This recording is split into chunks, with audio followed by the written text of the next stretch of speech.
चलिए ठीक है। सो लास्ट क्लास में हम लोग रिकॉर्डिंग ऑन करना भूल गए थे, तो आज हम लोगों ने ऑन कर दिया है।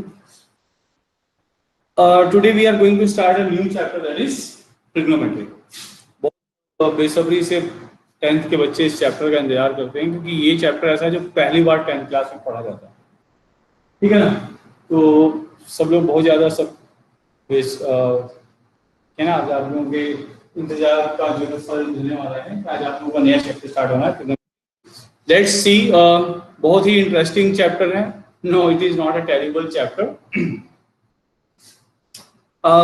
लेकिन आपको एक चीज बता देना चाहता हूँ कि जस्ट आफ्टर क्लास 10 अगर बच्चों से पूछा जाए कि मैथमेटिक्स में सबसे अच्छा पार्ट क्या है, तो दे सेड दैट ट्रिग्नोमेट्री। हाँ, शुरू में थोड़ा सा प्रॉब्लम होता है। थोड़ी सी चीज़ों को प्रॉब्लम क्या होता है कि first time it is introduce, so lots of things that you have to learn. हाँ, एपी इजी लगता है, इसलिए अच्छा लगता है कि मतलब शायद दो ही फॉर्मूले हैं उसके बाद। और ये इसमें बहुत सारे इन अप टू क्लास 10, ठीक है ना, up to class 10th, so we are having up to 152 identities will be there. अब आप समझ सकते हैं कि क्यों ये इतना टेरिबल चैप्टर माना जाता है कि you have to learn 152 identities till class 12। तो कितना जो है कॉम्प्लिकेटेड होता है थोड़ा सा। Otherwise once you practise chapter ना, तो सबसे इजी और सबसे इंटरेस्टिंग और सबसे मजेदार चैप्टर होता है पढ़ने के लिए ट्रिग्नोमेट्री। हाँ, इनिशियली आपको करना पड़ेगा कि आप लोगों को एक पागलपन का जुनून होना चाहिए चैप्टर को पढ़ने के लिए। हालांकि 10th क्लास में बहुत इजी है। लास्ट का जो टॉपिक होगा आइडेंटिटीज, वहीं पे थोड़ा सा आपको पागलपन की जरूरत पड़ेगी। Otherwise rest of the part is very easy, ठीक है। और पागलपन इसलिए मतलब कि आपको कुछ दिन, एक महीने के लिए जो है भूल जाना पड़ेगा कि मैथमेटिक्स में कोई और चैप्टर भी होता है। एक महीने कंटिन्यूसली आपको जो है ना सिर्फ trigonometry, nothing will be there. इसीलिए हम लोगों ने इस चैप्टर को लास्ट में रखा। लगभग आपको सारी चीजें पढ़ा दी गई हैं। 2 chapters are only left, that is trigonometry and triangles, ठीक है। तो yes, very good morning Nikita, as well as, ठीक है ना, so all of you. So now listen here. In identities every question is different. Yes, of course every question is different, लेकिन आपको मैं ऐसा लॉजिक भी बताऊंगा कि आपको इजी लगे, है ना। चलिए ठीक है, कोई बात नहीं है, सीखेंगे, प्रैक्टिस करेंगे, साथ में रहेंगे और हो जाएगा, ठीक है। तो लेट्स स्टार्ट ट्रिग्नोमेट्री वर्ड। अब आप यहाँ पे देख रहे हैं, इसमें 3 चीजें हैं। कौन?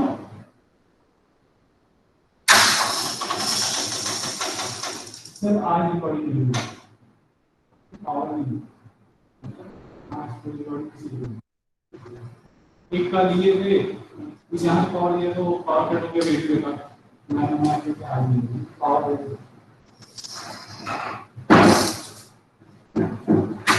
ओके, सो ट्रिग्नोमेट्री की बात करते हैं। सो यहाँ पे देखिए ट्रिग्नोमेट्री वर्ड पहले इंट्रोड्यूस चैप्टर से बिल्कुल इजीली लेके चलते हैं। 3 जो है आपका ट्राइग्नोमेट्री। मेट्री मींस मेजरमेंट, यस अमर द्विवेदी आ चुके हैं, ठीक है ना। सो और ट्राई मींस 3, ठीक है ना। यानी यहाँ पे क्या है, that is the in this chapter what we are going to learn, that is the how to measure the 3 sides of a triangle, ठीक है ना। किसी भी ट्रायंगल के इसका मेजरमेंट कैसे किया जाए और कैसे जो है हम लोग उसके एंगल्स को उसके साइड के साथ रिलेट कराते हैं, that we have to learn in this chapter, ठीक है ना। अब मैं आपको एक एग्जांपल बिफोर पहले के इंट्रोडक्शन से लेना चाहते हैं। अब सपोज थोड़ा सा इससे हंसी मजाक को मत लीजिएगा, है ना। एक छोटा सा एग्जांपल है। सपोज करिए कि अपने इंडिया में तो ऐसा सीन मैंने देखा नहीं कभी। लंदन में आप लोगों ने देखा होगा, लंदन की जो थेम्स रिवर है वो सीरी के बीच में से बहती है और उसके जो है दोनों तरफ जो है आपको बिल्डिंग्स देखने को मिलेंगी। और ये रिवर, सपोज दैट किसी ने बोला कि that you have to measure the width of this one, और आप यहाँ पे खड़े हैं, यू हैव टू ऑब्जर्व। अब आपको जो है सपोज करिए बिल्डिंग की हाइट को मेजर करना है या इस रिवर की विड्थ को मेजर करना है। ऐसे जो इस तरह के जो मतलब कहते हैं ज्योग्राफिकल रीजंस होते हैं, अगर उनको हमें मेजर करना है then it is very much difficult, क्योंकि विद अ प्रॉपर एक्यूरेसी ये मेजर नहीं हो सकती। अब आपको कोई बोल दे कि सर ये माउंटेन है, इसकी हाइट को मेजर करना है, तो ऋषभ जायसवाल ने कहा सर वेरी सिंपल है, मैं आपको मुझे ना मीटर का एक एंड पकड़ा दीजिए, मैं ऊपर, ठीक है ना, और वहां पे जाने के बाद मैं सब पकड़ लूंगा, आप यहाँ से मेजर कर लीजिए कि will get the height of that mountain. तो ऐसा पॉसिबल नहीं, ठीक है ना, ऐसा पॉसिबल भी नहीं है। ऐसे प्रॉब्लम्स को सॉर्ट आउट करने के लिए इजिप्शियंस जो थे उन्होंने बहुत अच्छा दिमाग लगाया है ना। ज्यादातर आपने देखा मैथमेटिक्स से दोस्त वहीं पे पाइथागोरस वगैरह जो थे, ये अपने आर्यभट्ट भी उन्होंने सबसे पहले साइन रिलेशन के बारे में बता दिया था। लेकिन जो पूरी पूरी ट्रिग्नोमेट्री आई इसमें बहुत सारे कंट्रीज का योगदान है, अकेले इंडिया नहीं था, इंडिया भी था, इजिप्ट भी था, कुछ ब्रिटिशर्स भी थे, है ना, उस तरह के लोग भी काफी इन्वॉल्व हुए थे, तब जाके आपको जो है ये ट्रिग्नोमेट्री का पूरा रिलेशन आया। तो एक्चुअल में क्या था कि अगर हमें ऐसी बिल्डिंग्स का, रिवर्स का, माउंटेन्स का, है ना, किसी ट्री का हाइट निकालना है, then how we are going to measure accurate measurement, तो ये प्रैक्टिकली पॉसिबल नहीं। जिस मैनर में हम लोग मेजरमेंट करते हैं उस मैनर में तो ये बिल्कुल भी पॉसिबल नहीं है कि हम पकड़ के ऐसे आपकी हाइट निकाल लिए तो आपने पकड़ा ऐसे मीटर को और मेजर कर लिया और आपकी हाइट बता दी, वो एक अलग चीज है। लेकिन अब पेड़ की हाइट बतानी, ट्री को आपको मेजर करना है, it is not easy for us to that measure the height of actual height of the tree, ठीक है। इस तरीके की प्रॉब्लम को सॉर्ट आउट करने के लिए ट्रिग्नोमेट्री का इस्तेमाल किया गया। ये that is the application of trigonometry. आप जो पूछेंगे ट्रिग्नोमेट्री अप्लाई कहाँ पे हुई, अब ट्रिग्नोमेट्री के एप्लीकेशन आप पूछने पड़ जाएंगे, तो आज की डेट में मेरे ख्याल से 99% जो मैथमेटिक्स है वो पूरी की पूरी जो है ट्रिग्नोमेट्री पे बेस्ड है। इसलिए आप ये नहीं बोल सकते कि ट्रिग्नोमेट्री हर जगह एप्लीकेबल, माइक्रो से लेकर मैक्रो तक आप जहां भी जाएंगे हर जगह मैथमेटिक्स का इन्वॉल्वमेंट होता है, क्योंकि हम किसी भी चीज का मेजरमेंट खुद जाके नहीं करते, ठीक है ना। तो ये पूरा हर जगह भी आप इसको अप्लाई कर लीजिएगा नितिन, हर जगह आपको जो है ट्रिग्नोमेट्री का इस्तेमाल मिलेगा। अब यहाँ पे चीजें क्या है, अब हम वही बात कर रहे हैं, अगर हमें इस बिल्डिंग की हाइट मेजर करनी है और सिटिंग हियर, तो कैसे हम इस बिल्डिंग की हाइट को मेजरमेंट कर सकते हैं। तो उसके लिए हम लोगों ने क्या किया, अगर हमें इस रिवर की विड्थ मालूम हो या इस बिल्डिंग की हाइट मालूम होगी तो we can calculate this source. इस तरह की हम चीजें नहीं, कोई भी एक साइड अगर हमें पता हो, साथ में क्या होना चाहिए, that is the what type of angle is formed here, यहाँ पे एंगल कैसा फॉर्म हो रहा है, उस एंगल की हेल्प और किसी एक साइड की लेंथ को यूज करके हम दूसरी चीज का जो है मेजरमेंट, दूसरे साइड का मेजरमेंट कर सकते थे। यहाँ पे ट्रिग्नोमेट्री का जो यूज हुआ। तो कहने का मतलब क्या था कि trigonometry is related with what, it relate इससे is the relationship between sides of a triangle, ठीक है ना, sides of a right triangle, क्योंकि यहाँ पे जो भी बातें हुई ट्रिग्नोमेट्री में किसकी हुई है, राइट ट्रायंगल की। उसने क्या कहा, it creates a relationship between the sides of triangle and the angle between the sides. ये जो साइड्स के बीच में एंगल था, इस एंगल के बीच में यानी उसने क्या किया, एंगल और साइड्स का रिलेशन क्रिएट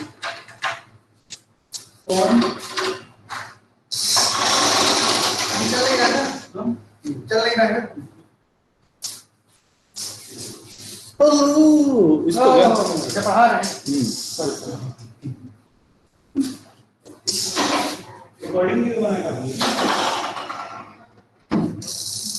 तो काम हो गया।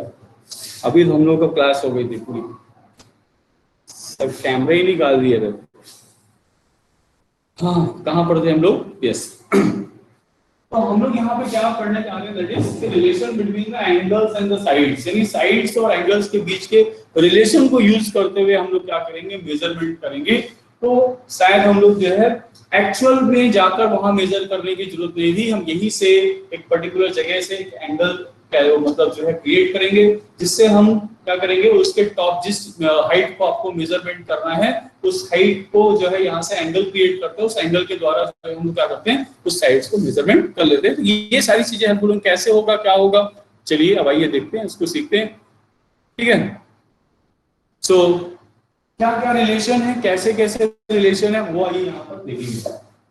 तो ट्रिग्नोमेट्री क्या है, measurement of the sides of a triangle, यानी यहाँ पे क्या है, ट्रिग्नोमेट्री क्या है, it is a branch of mathematics where we can find the measurement of, that is the sides of a triangle. The three sides of a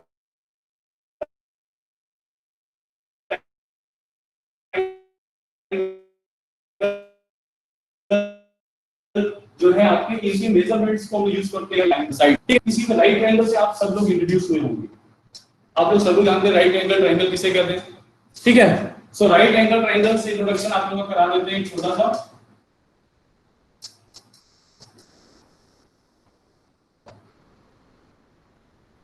क्या होता है right angle triangle? Raksha Pandey, can you tell me what is right angle triangle?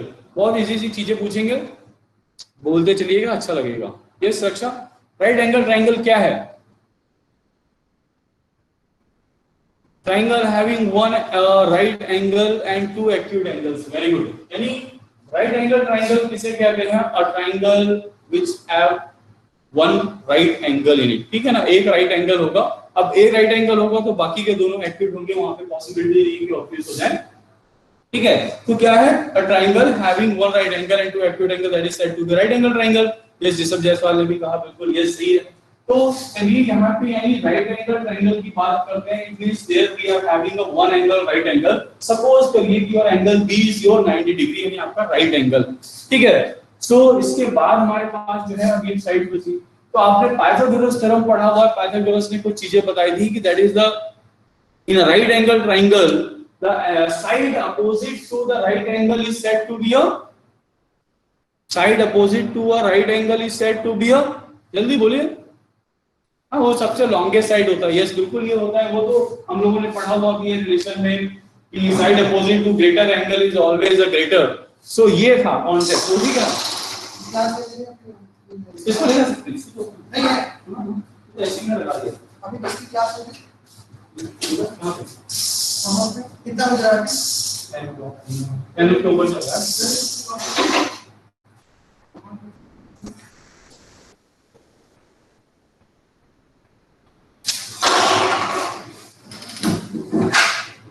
और disturbance class में। हाँ yes, Nikita Singh ने बताया, आयुष ने बताया हाइपोटेन्यूज। Very good. चलिए तो ये तो हमें पता चल गया कि that is the this longest side is named as hypotenuse के नाम से हम लोग इसे जानते हैं। तो सब लोग आप इससे फैमिलियर हैं, नाम की जरूरत नहीं है, लिख भी देते हैं ना। पूरा हमारी हैंडराइटिंग डॉक्टर वाली होती है, हम डॉक्टर बने जरूर नहीं है, लेकिन डॉक्टरों की हैंडराइटिंग बहुत अच्छी लिख देते हैं, ठीक है। So that is said to be hypotenuse which is the longest side of this right angle triangle which is just opposite to the right angle. Clear to all of you? अब यहाँ पे ये साइड एक fix होती है, बाकी की दो साइड्स का नाम जो है ना वो किसके ऊपर डिपेंड करता है? दैट इज कि आपका एंगल ऑफ ऑब्जर्वेशन कौन सा है। इसके बाद के जो रेस्ट टू एंगल्स होते हैं, these are the acute angles. Suppose करिए one is named as theta, another one is named as phi, ठीक है ना। नाम लिख देते हैं, सोचिए कि क्या बोलना है। Theta phi, clear? ये कुछ सिंबल्स हैं हम लोग यूज करते हैं। तो सपोज करिए कि हमारे पास जो दो एक्यूट एंगल हैं वो कौन से? That is theta and phi.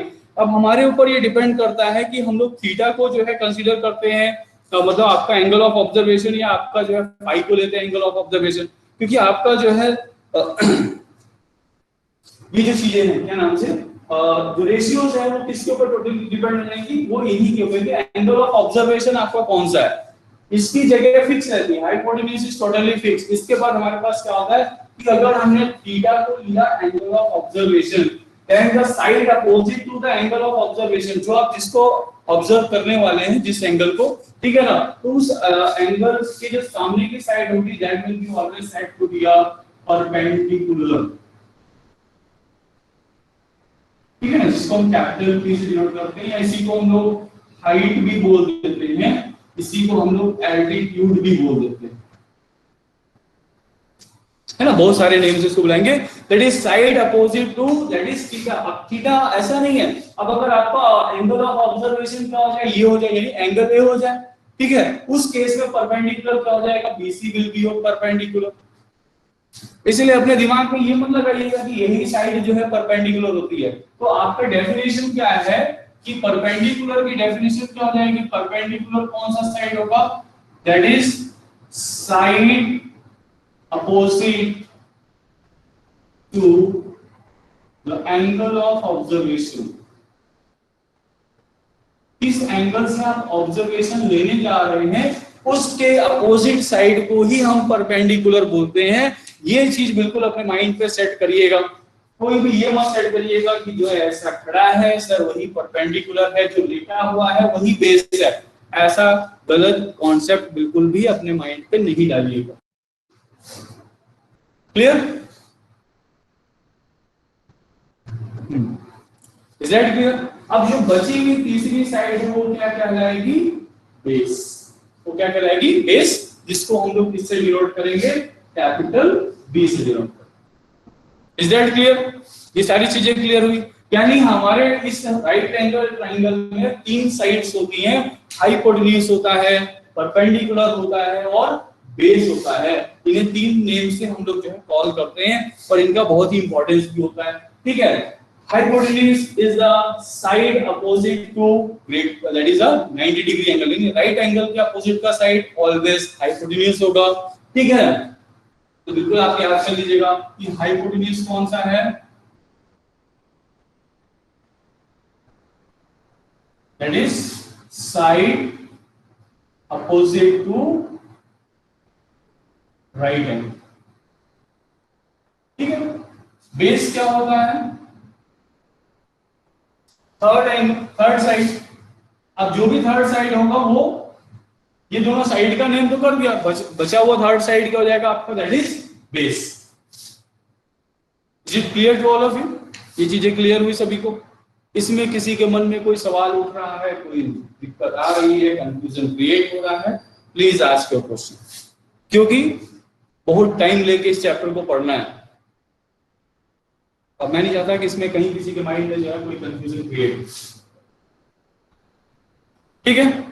If we take a right angle, फिर वही चीज होगी ना सर, हम राइट एंगल को एंगल ऑफ ऑब्जर्वेशन कभी भी नहीं लेते। क्यों नहीं लेते? क्वेश्चन अच्छा है, नितिन द्विवेदी का क्वेश्चन बहुत अच्छा है कि sir if we take right angle as a angle of observation, तो सर आप यहां खड़े हो गए तो आप किसको ऑब्जर्व करेंगे? आप इस जगह खड़े होकर किसको ऑब्जर्व कर सकते हैं? आप जिस चीज का मेजरमेंट करने वाले हैं उसको ऑब्जर्व कर पाएंगे। इसके सामने तो कुछ है ही नहीं मेजर करने के लिए। आप इस जगह पर खड़े हैं, ऐसे देख सकते हैं अपना राइट एंगल सामने की तरफ, बाकी तो और कोई ऑब्जर्वेशन आपके पास है नहीं। अब जिस साइड को मेजर, हम यहाँ से खड़े हो गए, इस पॉइंट पे खड़े होके, इस पॉइंट पे खड़े होके हम इस तीन चीजों को इनको देख सकते हैं, इन्हीं का मेजरमेंट कर सकते हैं। सर ये जगह ऐसी है जहां पे खड़े होने के बाद आपको अपनी ये साइड, ये साइड, ये side, all the sides are visible to you, यानी these are the only point of observation. ये तो कभी पॉइंट ऑफ ऑब्जर्वेशन पॉसिबल ही नहीं है। आप इस जगह पर खड़े होने के बाद इसका क्या कर सकते हैं? कुछ नहीं, आप कोई रिलेशन नहीं मिलता। ठीक है नितिन द्विवेदी सर? तो ये चीज आपका पॉइंट ऑफ ऑब्जर्वेशन कभी ये पॉइंट नहीं हो सकता है। आपके पॉइंट ऑफ ऑब्जर्वेशन केवल ये दो एक्यूट एंगल ही हो सकते हैं। ठीक, चलिए ये चीजें समझ में आई हो, रब कर देते हैं इसे। अब आ जाते हैं रेशियो। तो अब हम ट्रिग्नोमेट्रिक रेशियो की बात अगर करते हैं, जिनको हम लोग टी रेशियो के नाम से भी बुलाते हैं। ठीक है? ट्रिग्नोमेट्रिक रेशियो जिनको टी रेशियो के नाम से बुलाते हैं। We are having a 6 ratios. हमारे पास ऐसे क्या है? 6 रेशियोज हैं। ठीक है ना? किस किस नाम से बुलाए जाते हैं, अभी हम लोग सारे नामों पर जो है नाम एक एक करके लेंगे। ठीक है ना? सो चलिए हम लोग नाम भी लिख देते हैं। साइन, ठीक है? इसके बाद आपका होता है कोसाइन, ठीक है? टेंजेंट, तो बोलेंगे मेरे भी कैपिटल क्यों नहीं, टेंजेंट नाराज हो गया तो कोटेंजेंट,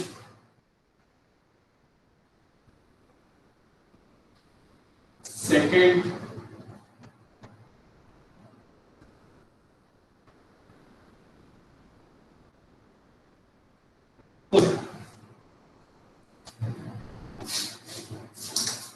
ठीक है? So these are the 6 all the time idea. Okay, so these are the 6 trigonometric ratio जिनके बारे में आज हम लोग स्टडी करने वाले हैं। ठीक, इनमें से जो है 3 आर वेरी इंपॉर्टेंट, बाकी रेस्ट क्या है वो एक दूसरे के रेसिप्रोकल है। So the most important three are these one sin, ठीक है ना, जिसको हम लोग साइन को हम लोग शॉर्टकट में क्या लिखते हैं, हम लोग एक्चुअली में क्या करते हैं ना, सिर्फ शुरू के 3 अल्फाबेट्स के यूज करते हैं ऐसे। आप लोग बोलते हैं सर पता नहीं क्या नाम ले रहे होंगे, इसके लिए हम लोग थोड़ा सा ये एक्सेप्शनल केस है क्योंकि कॉस मैच कर गया था, हमने यहाँ पे ले लिया, ठीक है ना, कोसेक हो गया। तो यानी इनको एक्चुअल में हम लोग किस नाम से बुलाएंगे, दैट इज साइन। अब जो भी एंगल लेंगे थीटा, ठीक है ना, cos theta, tan theta, cot theta, sec theta and cosec theta, ठीक है ना। बस अभी नाम जानते रहिए, धीरे धीरे आगे बढ़ेंगे, ठीक है, डरिएगा नहीं बिल्कुल। अब हम लोग जो है, चलिए एक राइट एंगल ट्रायंगल भी बना लेते हैं।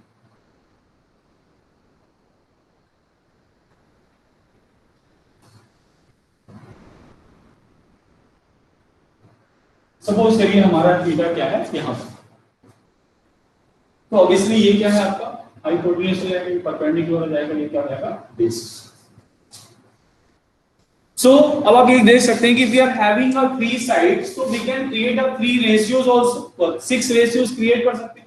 कैसे ले सकते हैं, हम लोग p/h ले सकते हैं या h/p ले सकते हैं, हम लोग b/h ले सकते हैं या h/v ले सकते हैं, हम लोग p/b ले सकते हैं या p/p ले सकते हैं, यानी यही आगे, यानी अगर हमारे पास 3 साइड्स हैं और इन साइड्स का हम लोग रेशियो निकालें, दो साइड्स का अगर हम रेशियो निकालें तो there are the 6 possible ratios are there, ठीक है। हमारे पास क्या है, these are the 6 possible ratio. हो सकता है हम इन दोनों को लेंगे, प्रोबेबिलिटी में पढ़ा है, प्रोबेबिलिटी में पढ़ा है, अगर हमारे पास ये है कॉम्बिनेशन बना तो हमारे पास क्या कॉम्बिनेशन बन सकता है, यानी ये इन दोनों के साथ हो सकता है या इसका रेसिप्रोकल हो सकता है, हम इन दोनों को ले सकते हैं, इनका रेसिप्रोकल ले सकते हैं, हम इन दोनों को ले सकते हैं, इनका रेसिप्रोकल ले सकते हैं। Is that clear? And these are the only 6 possible ratios are there.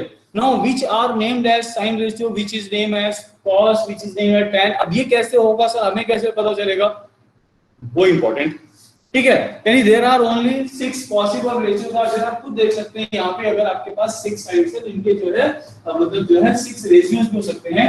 अब इन रेशियो को हम लोग क्या करेंगे, रिलेट बनाएंगे इस एंगल के साथ, एक्यूट एंगल के साथ। तो अब यही रिलेशन आपका ट्रिग्नोमेट्रिक रेशियो कहलाएगा।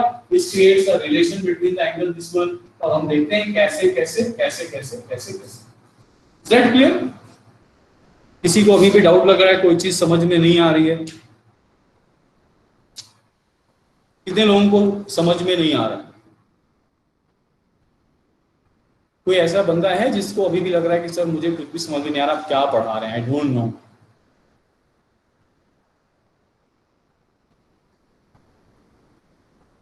चलिए ठीक है, क्योंकि कुछ ही बच्चे रिप्लाई दे रहे हैं, बाकी के बच्चे कोई रिप्लाई ही नहीं देते हैं, तो हम उनके मन की बात जान नहीं सकते और हम बाबा अंतर्यामी हैं।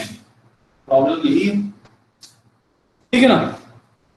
और क्योंकि ये बहुत ही इंपॉर्टेंट चैप्टर है, इसलिए आपका कोऑपरेशन बहुत जरूरी है कि आप बताइए कि सर कहाँ पे क्या चीज समझ में नहीं आ रहा है, क्योंकि ये बेस होगा जहां से आप क्लास 11 में मैथमेटिक्स पढ़ सकते हैं।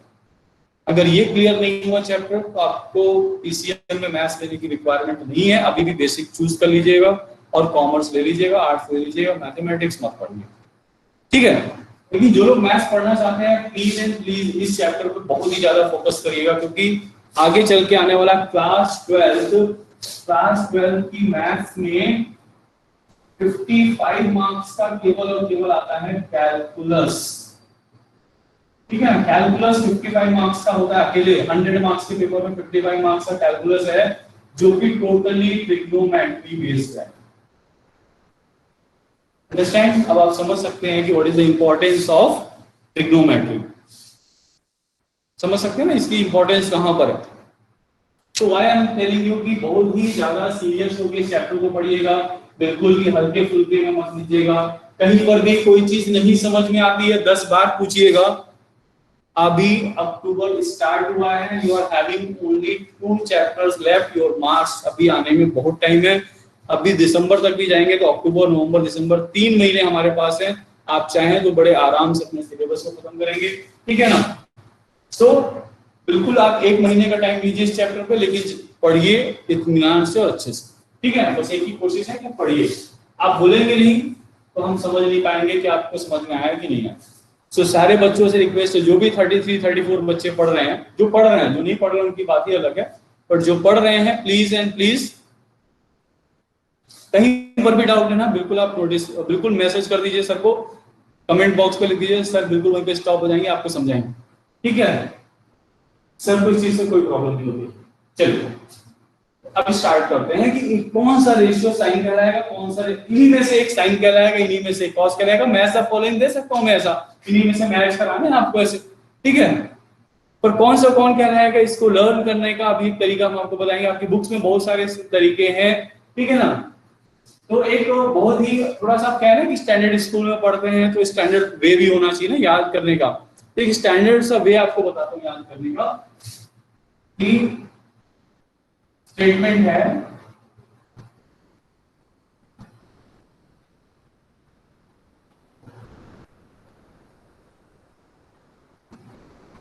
अब मुझे तो ब्लैक हेयर पसंद है, जिसको ब्राउन हेयर पसंद हो वो लोग ब्राउन हेयर भी लिख सकते हैं, मेरे को ब्लैक हेयर पसंद है।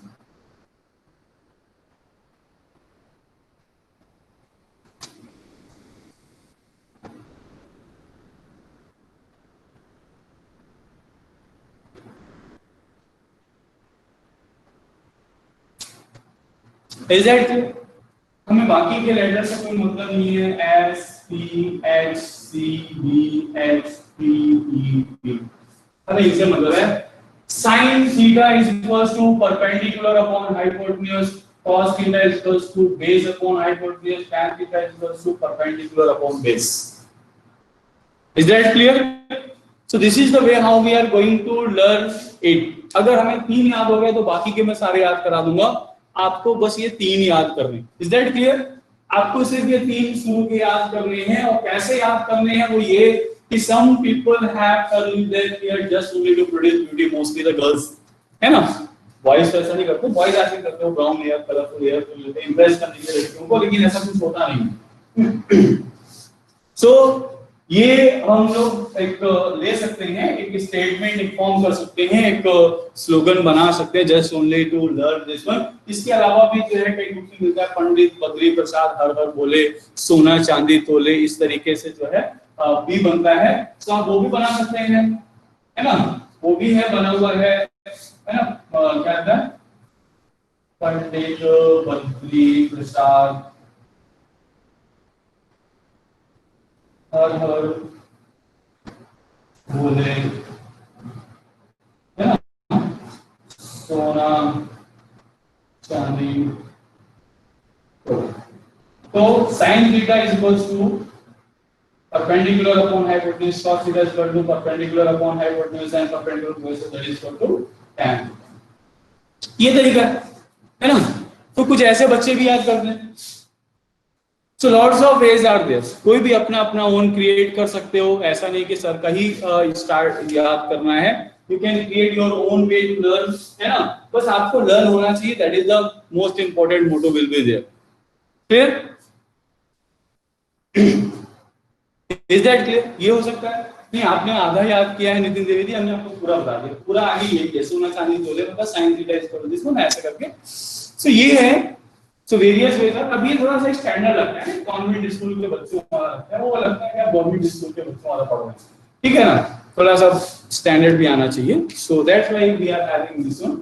सो ये आप याद कर सकते हैं, इससे आप इसको लर्न कर सकते हैं। Now you can have that sin theta is equals to perpendicular upon hypotenuse, cos theta is equals to base upon hypotenuse and tan theta is equals to perpendicular upon base। Is that clear? याद हो जाएगा सभी को, ठीक है। तो इसका इस्तेमाल करते हुए हम लोग क्या करेंगे, इसको लर्न करेंगे।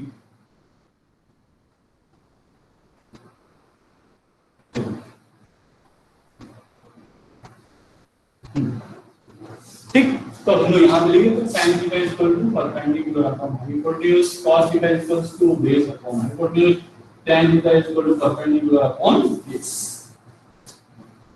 ये 3 रेशियो इस जो है याद करने के लिए। इज दैट वीडियो ब्लर हो रहा है? सभी का हो रहा है? Only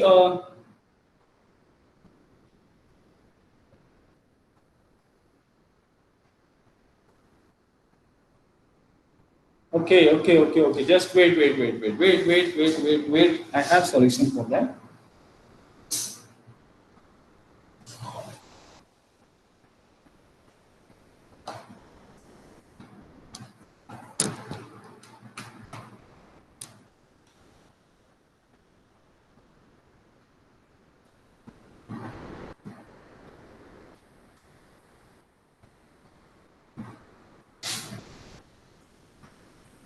Now I think it is clear. Okay.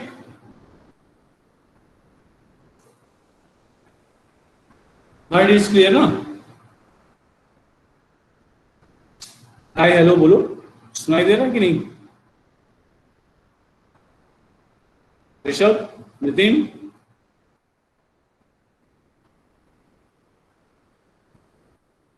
Okay, चलिए क्लियर हो गया.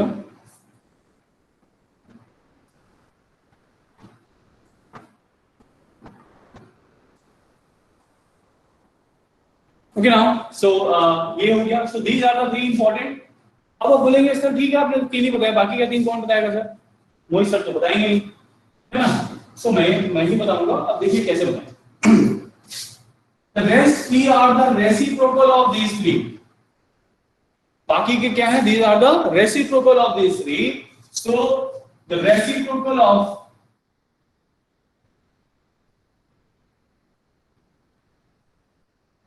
sin theta. और sin theta का reciprocal कौन है? This. That is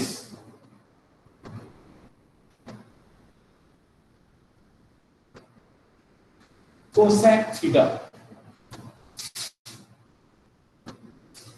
यानी कह सकते हैं इसको ऐसे लिखिए. हाँ बिल्कुल सही तंग लिख दिया. That is cosec theta is equals to 1 upon sin theta. तो अगर 1 upon sin theta है तो क्या होगा? जस्ट रेशियो हो जाएगा, पलट जाएगा. तो cos theta is equals cosec theta is equals to आपका निकल कर आ जाएगा hypotenuse upon perpendicular. sec theta is equals to 1 upon cos theta. So इसका क्या हो जाएगा? That is hypotenuse upon base. We are having hypotenuse upon base. Similarly, cot theta is equals to reciprocal of tan theta. That is equals to आपका base upon perpendicular. Now we are having these three. Is that clear? Any problem?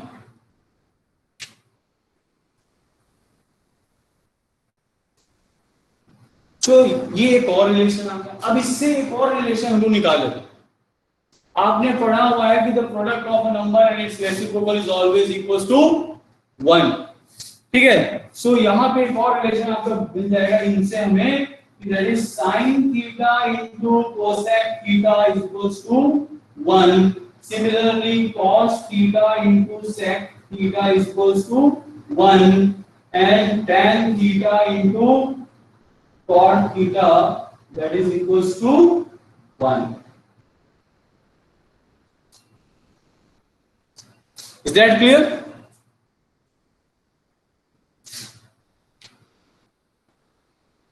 Understand? तो ये relation मिल गया. अब हमें ये तो मान लीजिए, ये तो अंडरस्टैंडिंग के लिए है कि रेशियो क्या होता है, बस ये इसका इस्तेमाल बहुत ज्यादा होगा आगे. ठीक है ना? ये जो आपको दिए गए हैं ये इंपॉर्टेंट है, ये इसका इस्तेमाल हम लोग कई जगह करेंगे. So that is the most important thing.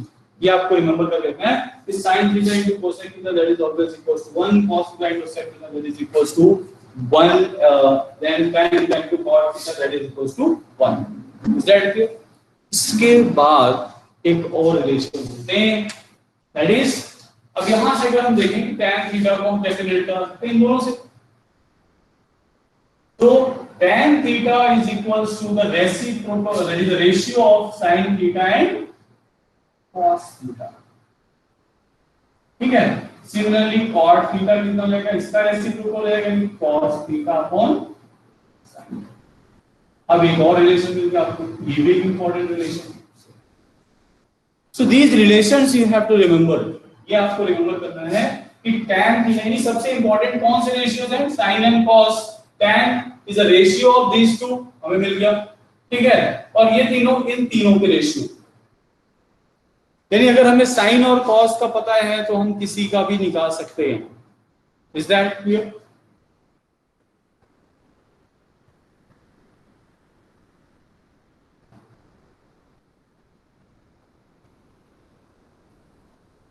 समझ में आया सभी को ये सारी चीजें? कोई ऐसा पार्ट जो समझ में ना आया हो?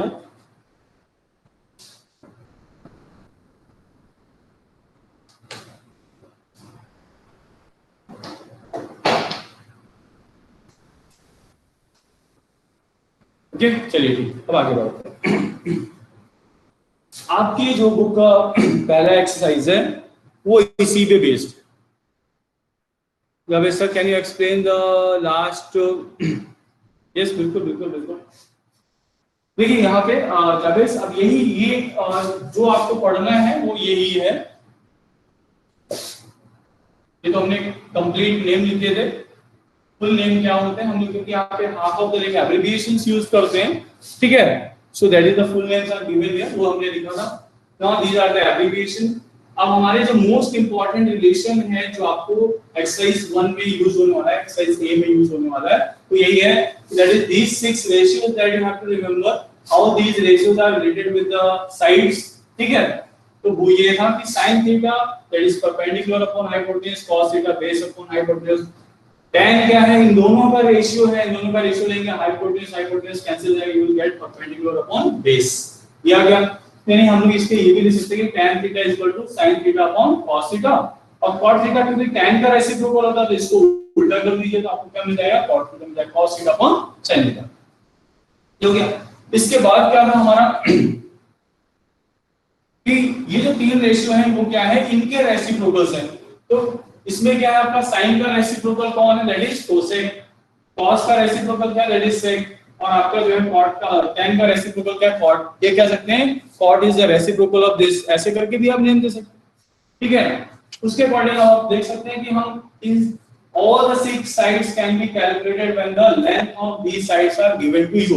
and आप देख सकते हैं कि if we know the angle of observation, हम अगर एंगल ऑफ ऑब्जर्वेशन को आ जाए और any one of the side is given to you, then we can calculate the rest of the other two sides। यानी अगर हमें एक साइड की लेंथ पता हो और हमें एंगल ऑफ ऑब्जर्वेशन पता हो तो हम बाकी के दो साइड्स अपने आप कैलकुलेट कर सकते हैं by using this trigonometry ratio. That's why trigonometry is most important, इसीलिए वो इंपॉर्टेंट है। इसके लिए हमें क्या है, all the three sides are not needed। इससे पहले पाइथागोरस थ्योरम आया था, आपने पढ़ा होगा। पाइथागोरस थ्योरम में पाइथागोरस ने क्या किया था, रिलेशनशिप बिटवीन किसके दिया था, that is square of the hypotenuse is equals to perpendicular upon perpendicular square of perpendicular sum of the square of perpendicular and base, है ना, ये उन्होंने बताया था। ये आपका रिलेशन दिया कि that is the square of the hypotenuse is always equal to the sum of the square of the other two sides। ये चीज उन्होंने रिलेशन दिया था। लेकिन इसकी प्रॉब्लम क्या थी कि at least two sides should be known to us, then only we can find out that is the third side, ठीक है ना। लेकिन ऐसा जरूरी थोड़ी ना है। आप सपोज करिए हम इस बिल्डिंग की हाइट निकालने, जैसे हमने एग्जांपल दिया था कि आप जो है रिवर में है, रिवर में यहाँ क्या कह सकते हैं कि ओशन है। अब ओशन के बीच में एक जो है आपका आइसबर्ग है, ठीक है, सामने दिख रहा है क्लिफ है, माउंटेन क्लिफ है, जो भी है। और आप यहाँ से खड़े होकर ऑब्जर्व कर रहे हैं और किसी ने बोला कि इसका क्या है सर, बताइए कि ये सी लेवल से कितना ऊपर पर है, बताइए इस माउंटेन की हाइट बता दीजिए। अब आप ना तो इसको मेजर कर सकते हैं ना ही आप इसको मेजर कर सकते हैं, हाउ इट इज पॉसिबल, ठीक है ना। तो हम लोग क्या कर सकते हैं, वी कैन मेजर, यानी हम लोग क्या कर सकते हैं, एंगल को तो क्रिएट कर सकते हैं। once we create the angle and one of the side is known to us, then we can calculate।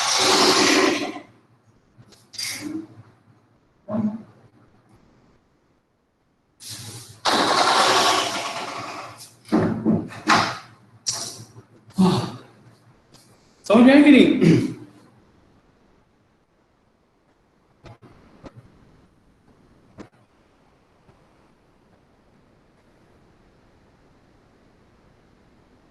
कब से बोल रहे हैं, साइड में स्क्रीन से बाहर दिख रहा है। अच्छा, ओके। लो बेबी डॉल, अब दिख रहे हैं? अब दिख रहे हैं ना? दिख रहे हैं मैडम?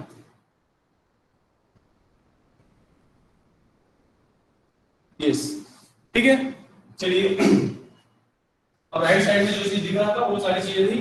तो आपको लर्न क्या करना है, ये लर्न करना है, ये लर्न और ये सारी जो लर्निंग पार्ट है वो आपके सामने स्क्रीन में आपको जितनी चीजें दिख रही है बस ये आपको लर्न होना चाहिए। And all the things are inter related with each other, सारी चीजें एक दूसरे से इंटर रिलेटेड है। आप इनके बीच का रिलेशन समझ जाइए और सिर्फ शुरू के दो रेशियो याद कर लीजिए, ऑटोमेटिक सारी चीजें याद हो जाएंगी। ठीक है, चलिए अब हम लोग आते हैं कि that is how we are going to solve this one. तो अब कहां पे जो है पाइथागोरस थ्योरम और इनमें थोड़ा सा जो बेनिफिट था कि इसमें कोई भी एक साइड और अगर एंगल ऑफ ऑब्जर्वेशन हमें कैलकुलेटेड है, we can calculate the rest of the things. ठीक है, तो जो चीजें पॉसिबल नहीं थी फिजिकली मेजर करने पे उनको हम लोगों ने इससे मेजरमेंट करना सीख लिया। ठीक है, तो ऐसे बहुत सारे डिवाइसेस आते हैं जिसके द्वारा हम लोग क्या करते हैं, we can use the angle. अब देखते हैं, कभी आपने देखा वो रोड पे खड़े होकर वो लगाते हैं, वो आर्किटेक्ट जो लोग रहते हैं वो मेजर करते रहते हैं। एक लड़का वहां पे जाके क्या वो खड़ा हो जाएगा, एक तो स्टिक टाइप की लेके, कुछ मार्क टाइप का, फ्लैग टाइप का लेके, वो यहाँ से क्या करते हैं उसका एंगल कैलकुलेट करते हैं। तभी वो ध्यान रखिए एक्यूरेट डिस्टेंस मेजर कर देते हैं, वो जाते थोड़ी ना रिबन लेके वहां मेजर करने के लिए। So these are the things which are measured with the help of that is angle only. Is that clear? तो ये चीज होती है, ये बेनिफिट है इसका। चलिए अब आइए आगे बढ़ते हैं और एक्सरसाइज 1 की ओर चलते हैं। नहीं चल पाएंगे क्या, आज टाइम हो गया है ना, सारे बच्चे भागना शुरू कर दिए, 28 तो हो ही गए। चलिए ठीक है, फिर कल स्टार्ट करेंगे हम लोग exercise 8.1। Till that I hope आप लोग जो है ये सारी चीजें लर्न कर लेंगे जितना आज पढ़ाया गया है। ठीक है, so tomorrow we will start first exercise, धीरे धीरे पढ़ेंगे। आज भी अगर कोई चीज नहीं समझ में आया, we don't have class at 11, आपके पास नहीं है, बाकी के स्टूडेंट्स के, आप लोग बच्चे तो जा चुके हैं ना, रुकना भी तो चाहिए, पढ़ने वाले बच्चे रुकने चाहिए। सो चलिए ठीक है, कोई बात नहीं, कल ले लेंगे class. Okay, thank you very much to all of you.